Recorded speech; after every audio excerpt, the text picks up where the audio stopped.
E dentro desse contexto, se eu não me engano, foi até o Jason Ferrer que fez esse comentário aqui da seguinte forma: Flávio Joséfo não poderia ter se referido a Jesus como sendo o Cristo, pois, se assim tivesse feito, certamente teria sido morto pelos próprios judeus. É bom lembrar que Flávio Joséfo estava em um contexto pós-destruição do ano 70, se eu não me engano, né? É isso mesmo. Enfim. Então, a pergunta que vem é: então devemos descartar o testemunho flaviano sobre Jesus? Porque se a alegação está correta, ou seja, Flávio Joséfo não podia falar de Jesus.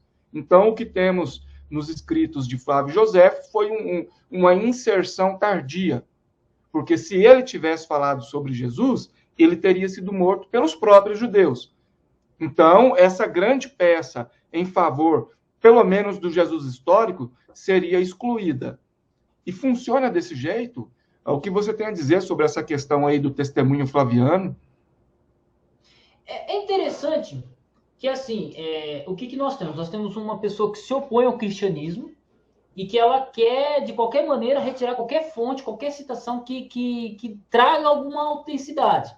Porque eles já negam o Novo Testamento, eles já negam a existência de Jesus nos 4 evangelhos. Ué, Jesus não existiu, mas surgiram 4 evangelhos falando sobre ele. Não sei, não sei. Aí, qualquer citação que seja fora da Bíblia, José, Tácito, os caras querem excluir. Então, nós temos o quê?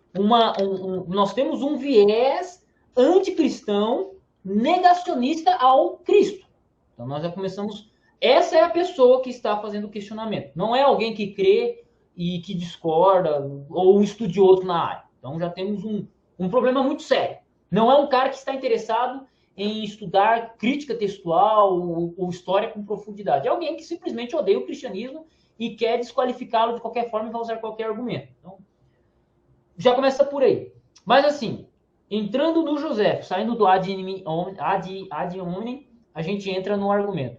José seria morto se falasse bem de Cristo? Bom, José viveu no 1º século. A treta, o auge da treta entre judeu e cristão, ela se dá a partir do 2º século. Já começa por aí. As tretas, a rixa, o embate de escrito, porque o Jesus e tal, ela vai surgir a partir do 2º, 3º, ela vai ter o seu auge no 2º e 3º século. Né? Por quê? No 1º século, o cristianismo era uma seita pequena. Era uma seita pequena. E ela era uma seita. O cristianismo é uma seita judaica. Então, assim, você não tinha essa briga que nós vivemos hoje, ou que nós temos hoje, entre judeu e cristão. Você não tinha essa briga lá no 1º século. Ela vai se apertar a partir do 2º século. José é do 1º, ele é antes dessa treta surgir. Entendeu? Quando José escreve seus documentos, ele está vivendo num contexto que não existia essa treta, ou que se ela existia não era tão grande. Então ele seria morto pelos judeus por falar que Jesus era o Cristo? Não, não necessariamente. Porque José é do 1º século. É de um período em que ele escreve o livro dele num período em que o judaísmo estava destruído. Justamente isso que eu ia falar, porque quando ele escreve, ali pós-70, que nós temos esse relato, né, pós-70, porque até antes de 70, de fato, se ele tivesse ali no epicentro da treta toda, como diz você, ali antes dos 70, se ele tivesse escrito isso, pode ser que ele tivesse sofrido retaliações graves. Mas depois de 70, quando isso vem à tona, Jerusalém já foi invadida, o templo já foi derrubado, e etc. e tal. O judaísmo já estava bastante fragmentado. Enfim, então é mais ou menos isso aí, Adolfo. Isso. O Lincoln, ele colocou um comentário muito legal, né? Possui uma outra... O Flávio José possui uma outra cópia de estrutura árabe. Exatamente. Você tem... os árabes, eles traduziram muitas obras em grego para o árabe, sem passar pela mão dos cristãos. Então, muitas obras filosóficas que nós temos hoje também, você tem grande parte da citação pelos árabes.